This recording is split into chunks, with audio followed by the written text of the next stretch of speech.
Do you believe in ghosts? If so, just what is a ghost? A memory? A trapped soul in time? Well, let's find out if we can shed some light.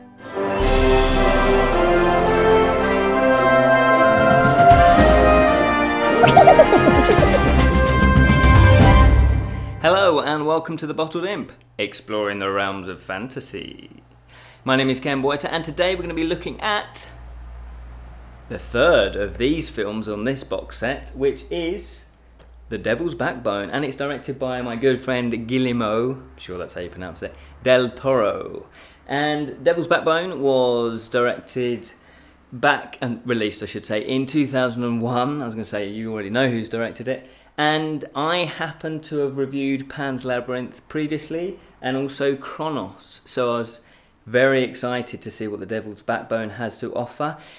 It's all about ghosts, so let's find out just exactly what they are. The Devil's Backbone, just what exactly is it all about? Well, the setup is, it's all about an orphanage, which is in a remote desert, basically, in Spain. And it's set in the Spanish Civil War, which is 1939.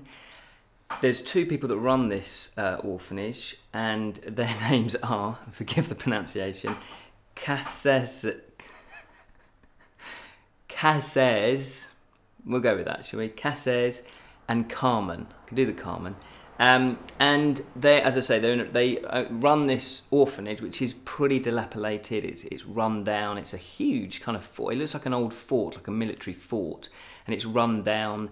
And they just seem to have loads of kids there, all from different ages, young right through to sort of teenagers. And they are they're their own community, basically. The other thing, though, they do have a bit of a secret, is that those two people that run the orphanage, they actually are concealing, they're hiding a cache of gold bars for the, which side is it? It's the Republican loyalists. So they're obviously Republicans, and they don't really want to spend the gold. They're not using it for themselves. They're just hiding it for the Republican loyalists. So there's that plot strand that runs through it. Now, at the beginning of the film, there is a boy, and he is being dropped off at the orphanage. Now, he doesn't know this, so he's a bit, he's looking around, he's seeing the other kids, they're staring at him, but he's kind of not too bothered because he thinks he's going away. I don't know what he thinks, why he's there. Maybe because the people that he's with, just come to pick up food. I think that's kind of what happens. And so when he's left, you can imagine he is shocked. And so there are several things that he alone basically runs through, and one of which is abandonment. So he has this, horrible feeling of just being abandoned, and it's so heart-wrenching when the car, the truck just drives off, and he runs after them. He's got his little suitcase, he runs after them, and it's so heart-wrenching. And so he has to then have that feeling of abandonment and acceptance. And that's kind of what the film focuses on from his point of view, is that acceptance of his new surroundings and coping with being an outsider. And how do you cope with being an outsider? The way he copes is he just remains himself. He sticks up for himself, which is, I think, really, really a good thing, because you've got all the pressure. There's a hierarchy. There's one boy in particular who actually, is the top dog, if you like, and he is a bully. He's a horrible character. Yet the main character, he actually stands up to him, but instead of sort of becoming an enemy, he tries to befriend him. And that is a really complex situation going on, because he gets bullied by him, yet he then tries to befriend him.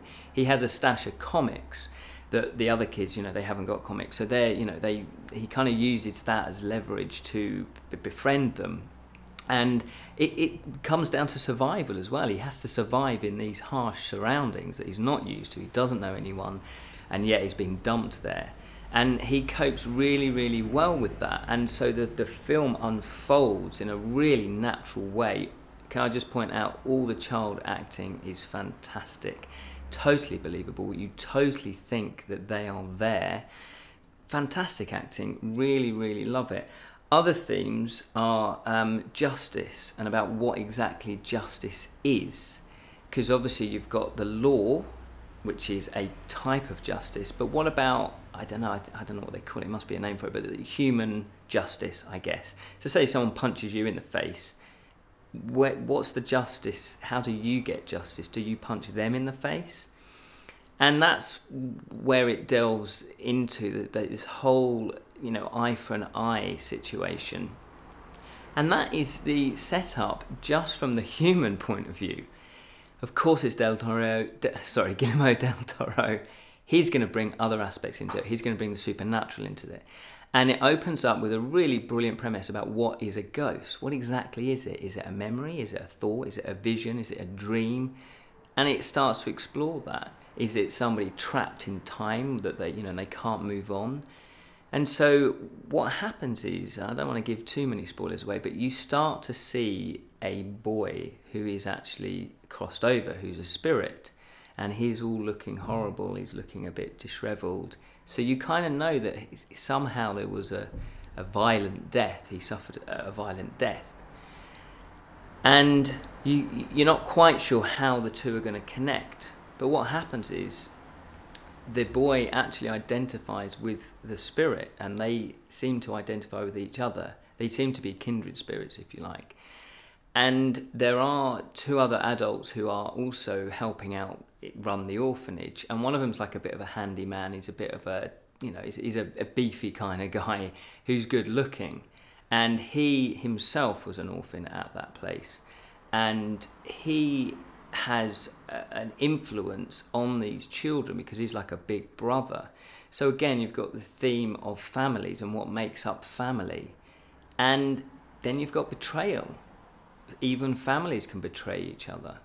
So you've got all that going on. And what I love this film. I thought it was so well done. It's very sophisticated. It's very mature.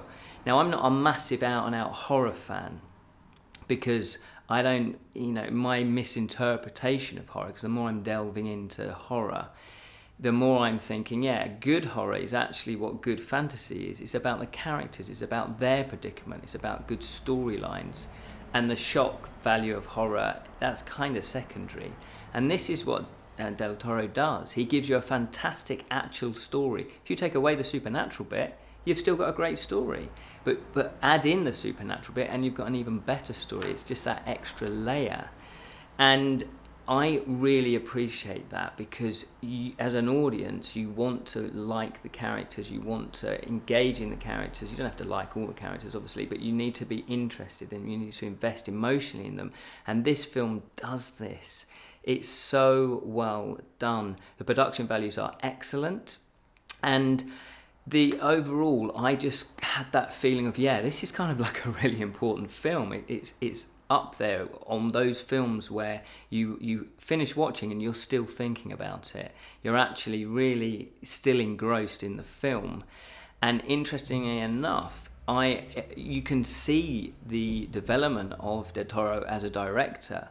This was the second of his feature films, Kronos being the first, and Pan's Labyrinth then following after, and you can see the development. So if you've never seen Kronos, The Devil's Backbone, or Pan's Labyrinth, I would say you've got a treat waiting for you, and I would watch it in this order. I would watch Kronos, then I would watch The Devil's Backbone, and then I would watch Pan's Labyrinth, because everything that Del Toro is learning and utilising in those two films really come to fruition in Pan's Labyrinth. And I would say that this film, The Devil's Backbone, is closer to Pan's Labyrinth than Kronos, but Kronos was an important film because it gave Del Toro a chance to express exactly his creativity and the way he wanted to make films. The Kronos is a little bit more mainstream, it follows traditional storylines. These two, the Devil's Backbone and Pan's Labyrinth, don't. They take an extra layer on, an extra layer of maturity and sophistication. So yes, thank you, Del Toro. I have watched your 3 films on this box set and I absolutely adore them all. So check out The Devil's Backbone. The Devil's Backbone, yes, it was the 3rd film of this little mini box set that I had. Thoroughly enjoyed them all. We have done reviews, as I say, of Pan's Labyrinth and Kronos as well, so you can check them out. Just two other things I would say is that the horror aspect also delves into the actual horror of what humans do. So it's not necessarily all about, you know, ghosts being horrible and being, you know, haunting people. It's also about the horror of what humans do, and that's another sophisticated level in a horror film. Brilliant, brilliant, brilliant. Thank you so much for watching. Until the next time, take care.